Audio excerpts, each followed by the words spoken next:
Puja-puji syukur kehadirat Allah Subhanahu wa Ta'ala yang telah memberikan kita berbagai macam nikmat, terutama nikmat iman, Islam, dan segala amal. Salawat serta salam kita curahkan kepada imam kita, junjungan kita Nabi Muhammad Sallallahu Alaihi Wasallam, serta keluarga, sahabat, dan kita semua mendapatkan syafaatnya di yaumil akhir nanti. Ya Rabbal Alamin. Para jamaah salat subuh Masjid Sabatul Marwah, insyaallah kajian pada ahad pagi kita insyaallah akan dipimpin oleh Bapak Ustaz Irfan Rosadi dengan tema kajian kitab Amami Jalan atau Tafsir Yasin. Sebelum kita mulai acara kajian kita pagi ini, mari bersama kita membaca basmalah. Bismillahirrahmanirrahim. Semoga apa yang kita lakukan pada pagi hari ini mendapatkan pahala dari Allah Subhanahu wa Ta'ala dan mendapatkan ilmu yang bermanfaat untuk kita semua. Langsung saja waktu dan tempat yang dipersilakan kepada Al-Muharram dan Ustaz Irfan Rosadi. Ini suaranya dari tadi story terus ya. Assalamualaikum warahmatullahi wabarakatuh. الهديني ولكل نتنسل حضرتنا بالمصطفى رسول الله صلى الله عليه وسلم وآله وأصحابه وأزواجه وذريته وآل بيته الكرام وخصوصنا وآل هذا الكتاب أما ميزانه نفعا مباركا لنا. الفاتحة. أعوذ بالله من الشيطان الرجيم. بسم الله الرحمن الرحيم. الحمد لله رب العالمين الرحمن الرحيم مالك يوم الدين إياك نعبد وإياك نستعين اهدنا الصراط المستقيم صراط الذين أنعمت عليهم غير المغضوب عليهم ولا الضالين.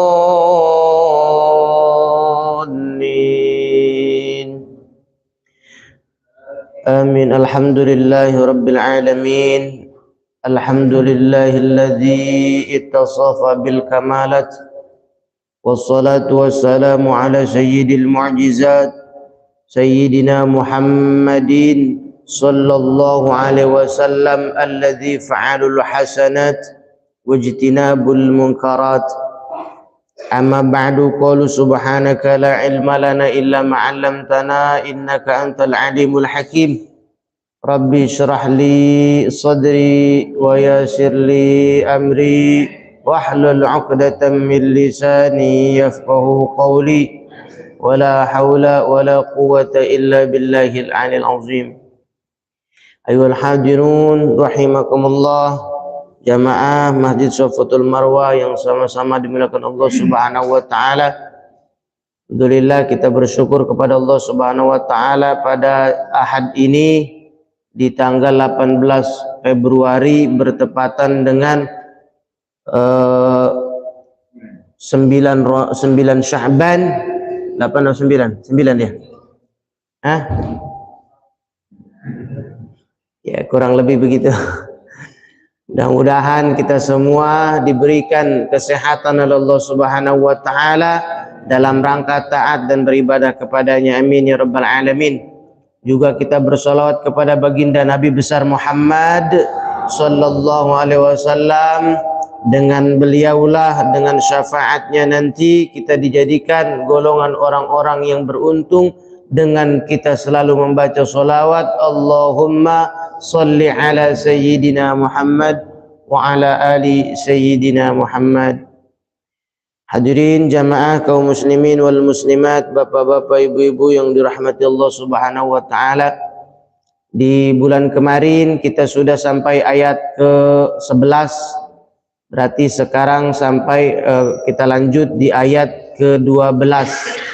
Sebelum kita lanjut, diawali kita baca dari ayat pertama sampai ayat ke-11. Kita bersama-sama dibaca. A'udzu billahi minasy syaithanir rajim. Bismillahirrahmanirrahim. Yasin wal Qur'anil hakim. Innaka laminal mursalin ala siratim mustaqim.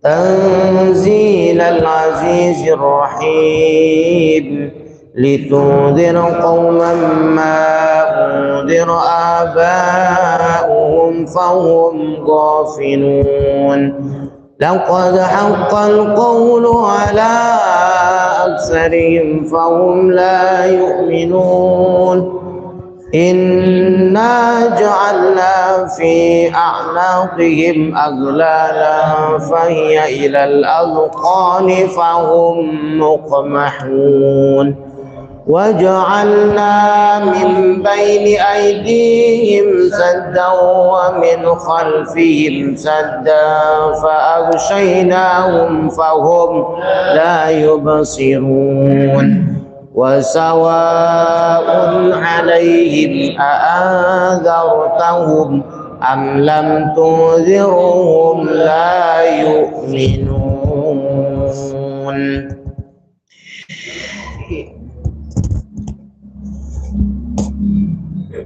إنما تنذر من اتبع الذكر وخشي الرحمن بالغيب فبشره بمغفرة وأجر كريم. Ayat ke-12. Bismillahirrahmanirrahim. Inna nahnu nuhyil mauta wa naktubu ma qaddamu wa atharahum wa kulla syai'in ahsaynahu fi imamin mubin. Wallahu a'lam bimuradih. Inna nahnu nuhyil mauta, sesungguhnya kami telah menghidupkan sesuatu yang telah mati. Ini kalimatnya makai mu'azzam nafsah, kami. Inna nahnu nuhyil mauta, sungguh kami telah menghidupkan sesuatu yang telah mati. Maka bahasa aku atau bahasa kami itu hak hanya untuk Allah Subhanahu wa ta'ala. Kenapa itu iblis diusir dari surga? Karena iblis mempunyai sifat aku lebih baik dari Adam, punya sifat gua, merasa paling gue. Nah, maka yang berhak punya sifat aku, maksudnya mu'azzam nafsah, membesarkan dirinya, adalah hanya Allah Subhanahu wa ta'ala. Maka kalimatnya inna nahnu nuhyil mauta, kami telah menghidupkan sesuatu yang telah mati. Wa naktubu ma qaddamu wa atharahum wa kulla syai'in ahsaynahu fi imamin mubin. Tafsirnya adalah ay fil qiyamati aw fil qabri li jawabi munkar wa nakir aw nuhyil qalbal mayyita bi inzarik. Maksud Allah Subhanahu wa ta'ala menghidupkan apa-apa yang telah mati, maksudnya ay fil qiyamati. Tafsir pertama dikatakan Allah menghidupkan nanti manusia pada hari kiamat yang disebut dengan yaumul ba'ats, hari pembangkitan. Ya. Jadi ada hari pembangkitan, di hari kiamat disebut yaumul ba'ats. Dari seluruh manusia yang telah mati di alam kubur dibangkitkan oleh Allah Ta'ala, namanya yaumul ba'ats, hari pembangkitan. Itu maksud Allah hidupkan yang telah mati. Atau yang kedua, dikatakan di sini adalah au fil qabri li jawabil munkar wa nakir, yakni Allah Ta'ala hidupkan yang telah mati, maksudnya begitu orang meninggal dunia, yakni meninggalkan dunia maksudnya mati, terus masuk ke alam kubur. Dulu waktu kita kecil kirain orang kalau udah mati nggak hidup lagi di dalam kubur, maksudnya udah mati, udah aja mati. Ternyata hidup di dalam kubur. Allah Subhanahu wa Ta'ala menghidupkan setelah mati. Jadi dari meninggal dunia, begitu diumumin di masjid, inna lillahi wa inna ilaihi raji'un. Siapa itu yang meninggal kemarin baru buat ngobrol sama saya, sudah meninggal, ya begitu ya. Nah, kemudian itu meninggal, namanya jasad ada di alam dunia, ruhnya dicabut oleh Allah Ta'ala. Nah, kemudian masuk ke liang kubur, barulah dihidupkan kembali oleh Allah Subhanahu wa Ta'ala. Itu yang dimaksud dengan nuhyil maita, ya, Allah hidupkan kembali yang telah mati. Atau tafsir yang ketiga di sini dikatakan au nuhyil qulubil maitati biinzarik, atau Allah Subhanahu wa Ta'ala hidupkan hati-hati yang telah lama mati, ya. Jadi ada istilah hati itu bisa mati, ada cirinya. Dinasehatin nggak mau, diajak ke masjid susah, disuruh ngaji nggak mau, hatinya mati berarti, ya. Itu cirinya. Maka ngobatinnya bukan ada di apotek Roxy. Ngobatinnya adanya di majelis ta'lim. Cirinya hati itu bisa mati ketika dinasihatin marah, ketika ustadz atau kiai atau habaib ulama begitu menerangkan hukum dia merasa kesinggung, berarti hatinya mati, ya. Kalau hatinya sehat, hatinya hidup, tidak akan ada yang namanya tersinggung. Nah itu. Maka Allah Subhanahu wa Ta'ala menghidupkan hati yang mati dengan apa? Biinzarika, dengan peringatanmu wahai Muhammad, yakni dengan adanya Al-Qur'anul Karim, ya. Jadi ayat inna nahnu nuhyil mauta, maksudnya Allah Subhanahu wa Ta'ala menghidupkan yang mati. Satu, Allah hidupkan nanti di yaumil qiyamah, yakni yaumul ba'ats, hari kebangkitan. Kedua, yaitu Allah Subhanahu wa Ta'ala menghidupkan kita nanti di alam kubur, di alam barzah, untuk menjawab pertanyaan munkar dan nakir. Yang ketiga, Allah Subhanahu wa Ta'ala menghidupkan hati yang mati, yakni orang-orang kufar, biinzarika, dengan peringatan Muhammad, yakni dengan adanya firman Allah Subhanahu wa Ta'ala. Wa naktubu ma qaddamu wa asarahum wa kulla syai'in ahsaynahu fi imamin mubin. Imamin mubin, ujung ayatnya itu namanya apa, hukum bacanya itu Ibu? Siapa yang tahu? Madahrid li sukun. Bapak-bapak juga sudah banyak belajar, alhamdulillah ya, di malam Ahad malam Sabtu. Jadi wa naktubu ma qaddamu wa asarahum, kemudian kami catat apa-apa yang telah mereka lakukan, wa asarahum, dan bekas atau tapak yang mereka tinggalkan, asar namanya. Nah, saya perluas sedikit. Asar itu kalau kemarin habis pencoblosan, kan kita masukin tinta, masukin tangan ke tinta, udah dicuci, ada kelihatan dikit, asar namanya. Jadi bukannya zat, bukan yang jentul, bukan yang ngejenis dia, tapi asar itu setelah dicuci masih ada bekasnya, nah, itu asar namanya. Maka kalau wudu terus kemudian, nah ini tinjauan dalam ilmu fikih, kemudian itu masih ada, apakah sah wudunya? Karena itu mah asar, nggak bisa hilang, susah, lama hilangnya, ya, maka sah wudunya. Itu disebutnya asar, maksudnya bekas. Nah, di sini dikatakan wa naktubu ma qaddamu wa asarahum, dan kami telah catat apa-apa yang mereka lakukan dan bekas tapak yang mereka tinggalkan. Maksudnya bagaimana? Aina muru kiraman katibin bi ayaktubu a'malahum minal khairi wasyarri. Bahwasanya Allah Subhanahu wa taala memerintahkan kepada kiraman katibin, yakni malaikat pencatat amal. Siapa pencatat amal malaikatnya di antaranya? Raqib, Atid. Mencatat amal baik, mencatat amal buruk. Untuk orang-orang yang mengerjakan amal baik maka dicatat baik. Apabila orang mengerjakan amal buruk dicatat buruk. Disebutnya kiraman katibin, malaikat yang menjaga pencatat amal-amal manusia, dijaga kanan dan kiri.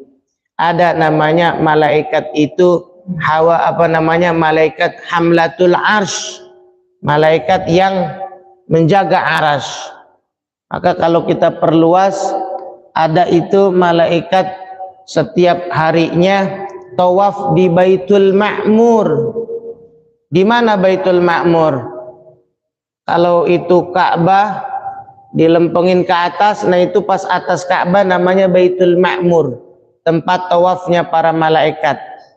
Nah, malaikat bakal ngedoain orang-orang yang salat berjamaah, di antaranya malaikat ikut berdoa pada saat imam ghairil maghdubi alaihim waladdallin.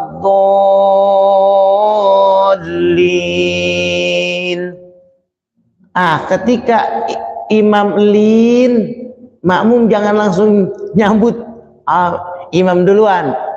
Bareng imam udah ngomong baru makmum. Jadi jangan nyolong star ya. Jadi biar bareng. Nah, pada saat makmum dan imam baca amin, malaikat semuanya yang tadi di Baitul Ma'mur ngucapin amin. Ternyata begitu dalam kitab Fathul Mu'in dikatakan bahwasanya orang yang membaca amin bersama dengan imam, maka malaikat pun ngikut baca amin ya. Gitu.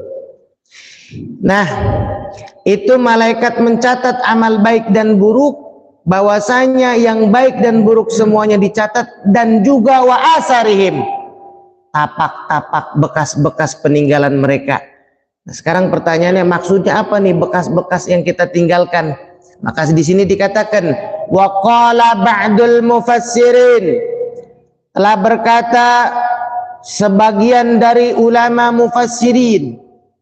Ada ulama tafsir yang menafsirkan Al-Quran, itu disebutnya ulama mufassirin. Kalau ulama yang mentafsirkan hadis, ulama muhaddisin. Ulama ahli fikih namanya ulama fuqaha, ahli fikih. Ada ulama tasawuf namanya hukama, ahli hikmah. Setiap yang dikatakan nembus ke hatinya, baru ngucap doang udah meleleh kita nangis. Artinya nembus ucapannya ke hati kita, namanya hukama. Ada lagi zu'ama ya. Nah, kalau Al-Quran ulamanya yang mentafsirkan namanya mufassirin. Nah, dikatakan sebagian ulama mufassirin al-muradu bi asarihim khutuwatihim ilal masjid. Masya Allah. Yang dimaksud dengan tapak bekas-bekas peninggalan kita adalah yakni langkah-langkah kita menuju ke masjid ya. Ternyata itu ada hitungannya cepet, kayak cepat ya, tahu-tahu udah berapa ribu hitungannya. Emang begitu? Jangan diperpanjang. Dihitung hitungan langkahnya dari rumah masing-masing menuju masjid. Tahu-tahunya udah 51%. Orang-orang baru 14% ya. Dihitung langkahnya dari rumah ke masjid. Mana sandaran hukumnya? Kama qala Ibnu Abbas, berdasarkan dalil yang diriwayatkan oleh Ibnu Abbas radhiyallahu taala anhuma, dengan adanya ini ayat fi sababi nuzuliha, sebab turunnya ayat ini, ayat mana? Wa asarahum wa kulla syai'in sampai selesai. Nah, dengan adanya ayat ini, turunnya sebab ayat ini, bahwasanya anna qabilata minal ansar syakau ilan nabi alaihi salam bu'da manazilihim ilal masjid. Ada sebagian kabilah kaum Ansar. Apa itu kabilah? Golongan. Kaum Ansar satu kaum, yakni kaum Ansar. Kalau contohnya begini, ada satu tempat namanya Cemara, ada Cemara 1, Cemara 2, nah begitu. Ini sebagian mau ngapain? Syakau ilan nabi, dia ngadu, keluh kesah kepada Nabi tentang apa? Bu'da manazilihim, tentang jauhnya rumah dia ilal masjid, ke masjid. Ya Rasul, rumah saya mah jauh ke masjid, saya nggak bisa dah berjamaah ke masjid karena rumah saya jauh. Maka turun ini ayat, wa naktubu ma qaddamu wa asarohum. Paham sampai sini ya? Wa aradu ayyabnuwa buyutan indal masjid. Dan ketika udah ngadu jauh, ya Rasul saya pengen bangun dekat dari masjid rumahnya, pengen bangun rumah dekat dari masjid biar gampang tiap hari. Ntar mah kalau udah rumah dekat masjid, setiap dengar azan, bahkan engkong belum azan sih udah datang. Bahasanya begitu. Ternyata bohong, ya. Enggak setiap yang dekat masjid berangkat ke masjid, enggak. Karena itu mah hidayah, ya. Enggak setiap orang yang rumahnya dekat masjid pasti datang ke masjid, enggak. Kadang yang jauh yang datang mah. Karena senter, tahu senter ya? Itu senter terangnya bukan yang dekat. Kalau kita senter terangnya yang jauh. Dulu saya ingat di Sulawesi, saya bawa HP itu tuh, bawa HP apa namanya, gede kayak HP gunung, ada senternya. Lempengan yang kita lewat di sekeliling kita gelap, tapi yang terang mah yang jauh. Maksudnya apa? Hidayah begitu, nggak ketahuan. Yang jauh kadang-kadang datang, yang dekat mas tempelan nggak datang. Bahkan ada hadis dikatakan tidak sah sholatnya seorang yang rumahnya dekat dengan masjid kalau enggak di masjid sholatnya. Ada bahasa begitu. Saking wajib-wajibnya bertetangga dengan masjid, kudu datang ke masjid. Maka ini sahabat ngadu kepada Rasul, ya Rasul, rumah saya jauh dari masjid, saya pengen bangun rumah yang mana rumah itu dekat dengan masjid. Fa'anzalallahu ta'ala hadhil ayah, maka Allah turunkanlah ini ayat, wa naktubu ma qaddamu wa asarahum. Supaya apa? Supaya sahabat-sahabat yang tadi kaum Ansor yang rumahnya jauh mau seneng demen ke masjid, biar dihitung tuh tapaknya berapa persen, apakah 51%. Kadang-kadang tapak mendahului hitungan orang. Ya, dipikirin aja deh itu. Kadang-kadang mendahului, Pak. Ya, enggak real. Kadang-kadang begitu memang. Nah, dengan turunnya ini ayat, Allah Subhanahu wa taala memberikan pahala dari langkah-langkah yang ia lakukan. Maka mudah-mudahan langkah kita dari rumah menuju Masjid Safatul Marwah itu menjadi sebab nanti dimudahkannya kita menuju surganya Allah Subhanahu wa taala. Amin ya rabbal alamin. Wa naktubu ma qaddamu wa asarahum wa kulla syai'in ahsaynahu fi imamin mubin. Maka bisa dipastikan bahwasanya orang yang menuju ke masjid, ila masjid min makanin ba'idin yakunu sawabahu azama. Orang-orang yang jauh dari masjid, maka jalan menuju ke masjid a'zama sawabuhu, maka besar pahalanya dibandingkan miman atamin makanin qorib, dibandingkan orang yang jalannya dekat dari masjid. Jadi cuma berapa langkah doang dia mah, maka pahalanya pun segitu. Berdasarkan mana? Kamaruwiya alaihi salatu wassalam, berdasarkan dalil dari baginda Muhammad sallallahu alaihi wasallam, kam bima yamhullahu bil khotoya, bahwasanya Allah Subhanahu wa taala hapuskan dosa-dosa orang yang salah, wa tarfa'u bihi darajat, Allah angkat derajat, wa isbagul wudu 'alal makarih wa qasratul khutuwati ilal masjid. Allah Subhanahu wa taala angkat derajatnya, Allah hapus dosa-dosanya, yakni diantaranya orang yang menyempurnakan wudunya pada saat waktu yang ia benci, yakni pada saat dingin, pada saat sulit, dia wudu dengan sempurna. Yang kedua, yakni wa kasratul khutwati ilal masjid, banyak-banyak melangkah ke masjid, itu akan diangkat derajatnya dan dihapus dosa dari kesalahannya oleh Allah Subhanahu wa ta'ala. Amin ya rabbal. Yang ketiga, wa intizarus salat ba'da salat, yakni dia menunggu salat setelah salat, disebutnya i'tikaf. Dari masjid dia enggak pulang, berdua itu isya, kemudian barulah salat lagi, enggak pulang. Nah, itu namanya intizarus salat ba'da salat, nungguin salat setelah ngelaksanain salat, itu diangkat derajat dan dihapus dosa. Dalilnya wa kama qala alaihi salatu wasallam a'zamun nas ajran fi sholati ab'aduhum mimman sya'ila al masjid wallazi yantaziru shalah ba'da shalah hatta yusalliha ma'al imam a'zamu ajran min allazi yusalli. Jadi orang yang menungguin salat setelah salat itu pahalanya besar dibandingkan orang yang salat langsung pulang. Karena apa? Di situ ada pahala i'tikaf, walaupun dia nggak ngapa-ngapain di dalam masjid, yang penting ada niat i'tikaf, jadi pahala i'tikafnya. Ya, jadi antaranya Allah Subhanahu wa taala turunkan ayat wa asarihim, yakni tapak-tapak yang telah kita tinggalkan, maksudnya banyak-banyak melangkah menuju ke masjid. Lanjut, terus timbul pertanyaan, bagaimana kalau kita jalan ke masjid bukan buat salat tapi untuk taklim? Wah, itu double. Satu, double pahalanya, yakni memuliakan masjid dengan ia datang ke masjid i'tikaf.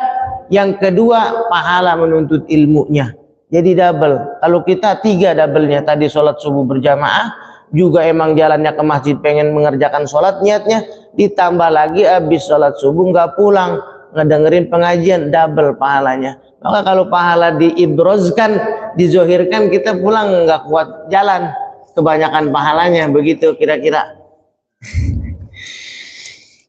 Wa kulla syai'in, coba dilanjutin. Wa kulla syai'in awsaynahu fi imamin mubin.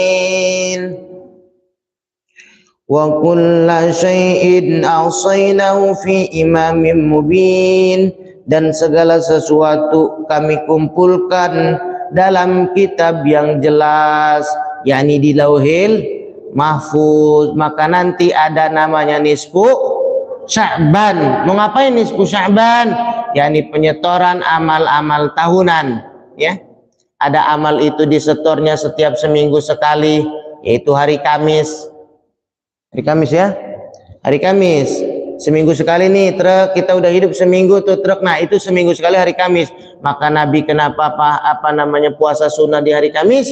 Maka pada saat itulah disetorkan amal kita kepada Allah Ta'ala pada saat posisi kita sedang puasa. Maka sunnah puasa hari Kamis. Terus kenapa Nabi puasa hari Senin? Karena disitulah Nabi mengagungkan, memuliakan lahirnya beliau di hari Isnin, di hari Senin. Maka Nabi puasa di hari Senin. Kemudian ada istilah namanya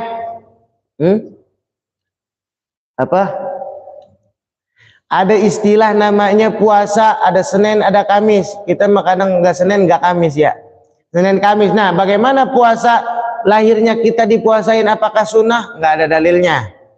Tapi kalau kita pakai namanya kias, kan hukum itu 5. 1, Quran, hadis, ijma, kias.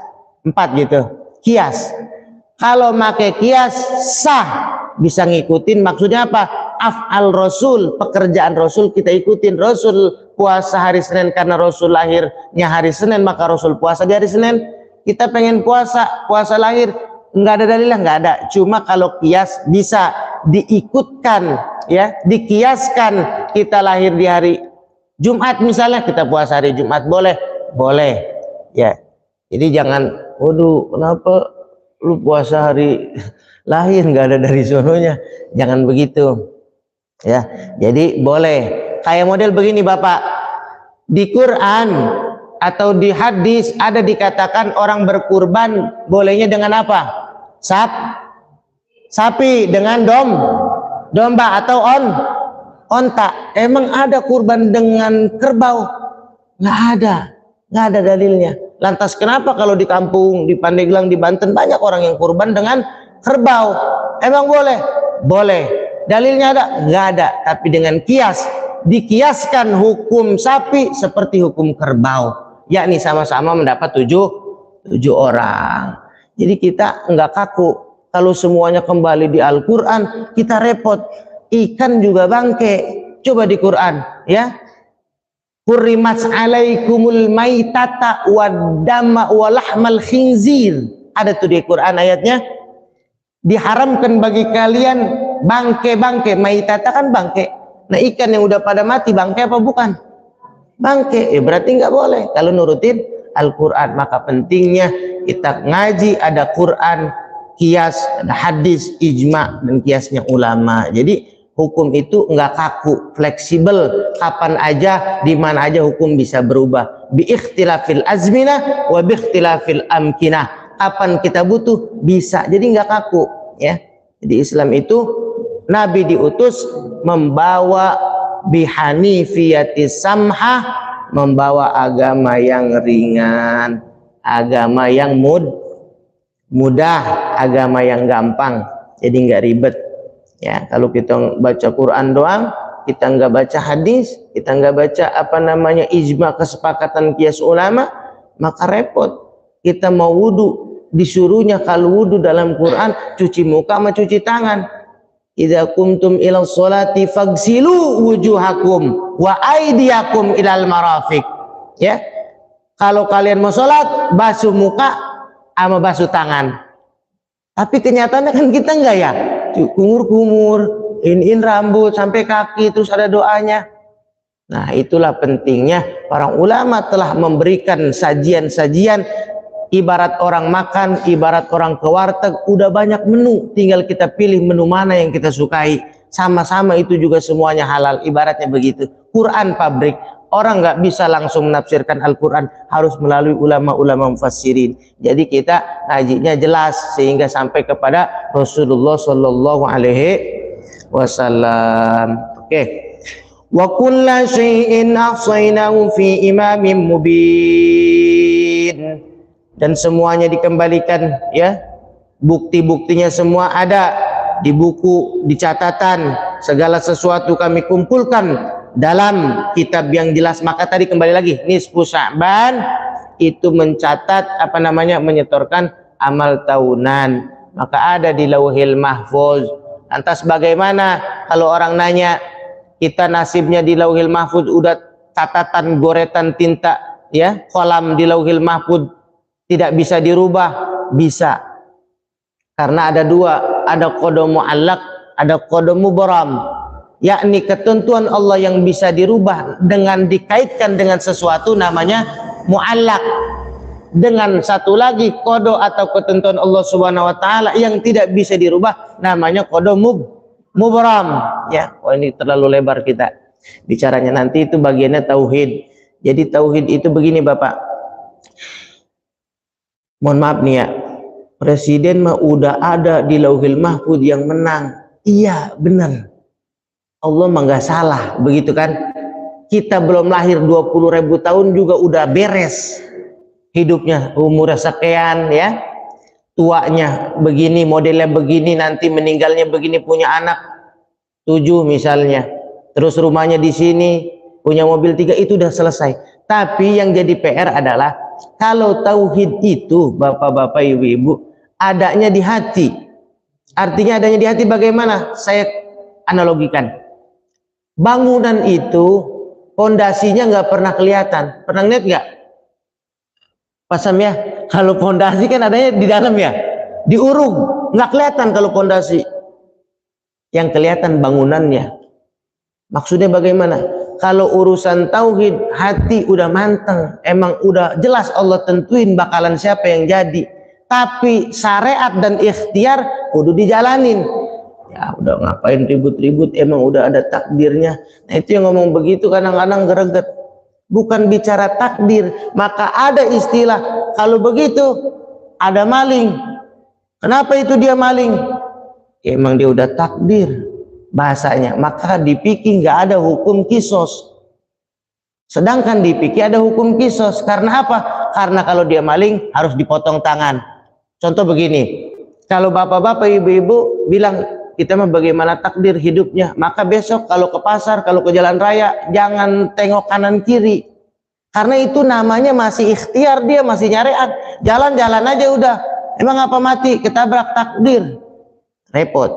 Bener gak kira-kira? Jadi takdir itu berbarengan jalan di hati dan ikhtiar mulut ngucapin mudah-mudahan. Kita cari bagaimana caranya, apakah ada ini atau ada itu, bla bla bla segala macam. Nah nanti titiknya terus aja nggak bakal ketemu. Jadi 100 tambah 100 kalau tauhid itu bukan 200.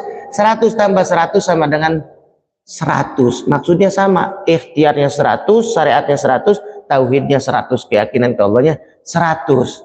Kalau kita mengedepankan bagaimana Allah, itu namanya kaum Jabariyah, ya. Kalau kita Ahlus Sunnah wal Jamaah, ikhtiarnya 100, tauhidnya juga 100. Jadi rata, kita berjuangnya juga 100, yakinnya ke Allah 100. Nah, maka catatan-catatan itu kembali lagi, itu semuanya telah disimpan, telah ada di Lauhil Mahfud Allah Subhanahu wa taala. Maka mudah-mudahan nanti nisfu Sya'ban kita disunnahkan baca Yasin, sehingga amalan-amalan yang kira kita baca pada saat itu bisa menghapus atau menggantikan tadinya amalan-amalan kita buruk menjadi amalan yang baik, diisi dengan amal-amal yang baik sehingga dapat pahala dan juga ditempatkan di tempat yang diridhoi oleh Allah Subhanahu wa taala. Amin ya rabbal alamin. Nanti dilanjut yaitu ayat 13, idz ja'ahal mursalun, ya, wadrib lahum masalan ashabal qaryah. Ya, nanti 3 minggu ke depan ini bicara tentang Antiokhiyah, ya, bicara tentang Rasul yang diutus oleh Allah Subhanahu wa taala, 2 utusan. Fa'azazna bisalisin, bahkan Allah kuatkan lagi nanti dengan utusan yang ketiga. Ini ceritanya panjang. Kalau ibu-ibu bapak-bapak sempat baca juga nggak apa-apa buat wawasan. Ini namanya kisah Antiokhiyah.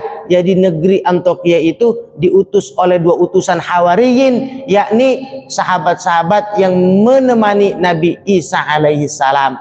Ini ayatnya Antiokhiyah, yakni wadrib lahum masalan ashabal qaryah, di Yunani adanya, ya.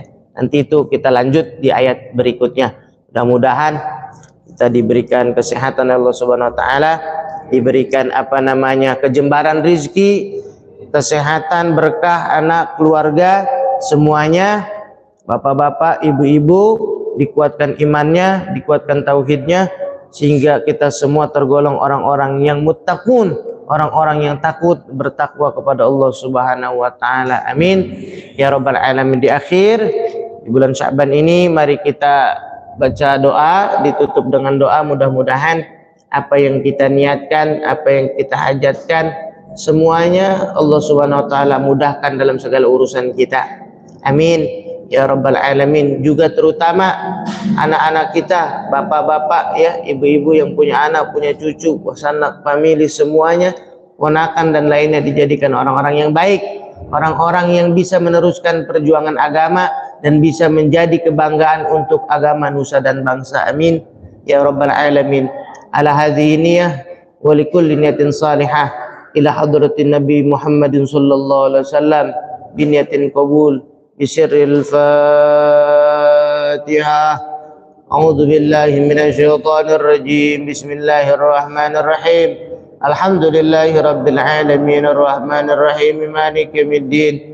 Iyyaka na'budu wa iyyaka nasta'in ihdinas siratal mustaqim. Siratal ladzina an'amta 'alaihim ghairil maghdubi 'alaihim waladdallin. Amin. Amin ya rabbal alamin ya mujibas sa'ilin ya arhamar rahimin ya akramal akramin ya dzal jalali wal ikram. اللهم صل على سيدنا محمد صلاة تنجينا بها من جميع الأهوال والآفات وتقضي لنا بها جميع الحاجات وتطهرنا بها من جميع السيئات وترفعنا بها عندك أعلى الدرجات وتبلغنا بها أقصى الغاية من جميع الخيرات في الحياة وبعد الممات. اللهم بارك لنا في شعبان وبلغنا رمضان. اللهم بارك لنا في شعبان وبلغنا رمضان.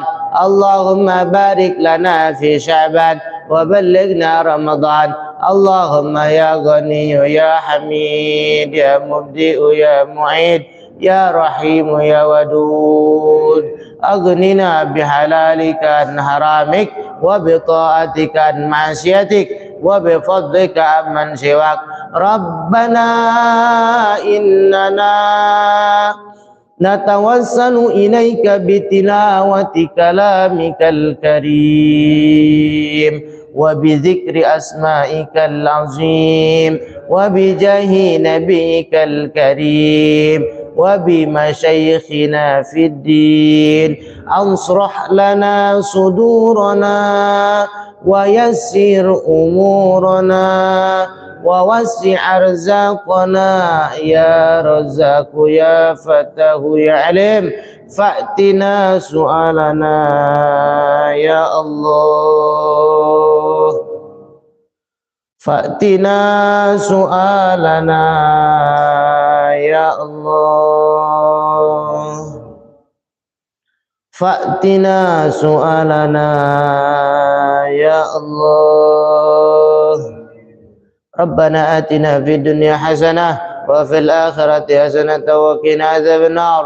وصلى الله على سيدنا محمد النبي الأمي وعلى آله وصحبه وسلم. سبحان ربك رب العزة عما يصفون وسلام على المرسلين والحمد لله رب العالمين. Hadanallahu wa iyyakum ajma'in. Assalamualaikum warahmatullahi wabarakatuh. Alhamdulillah, jamaah sekalian, bersama kita dengarkan kajian dari beberapa Ustaz Imam Rusyafi.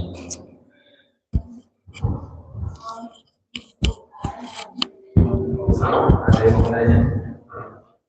Nanti ada panjang. Nanti.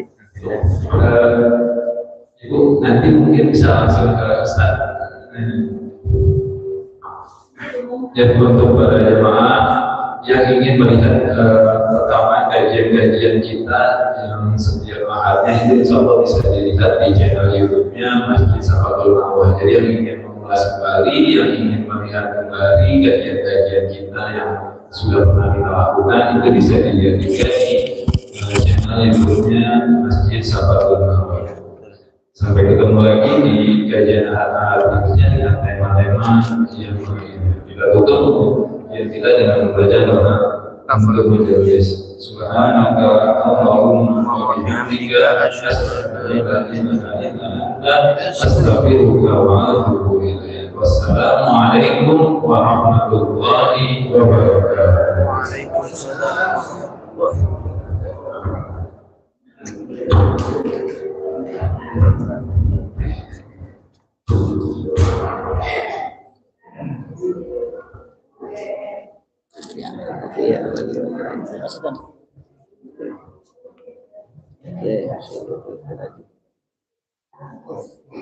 Sehat.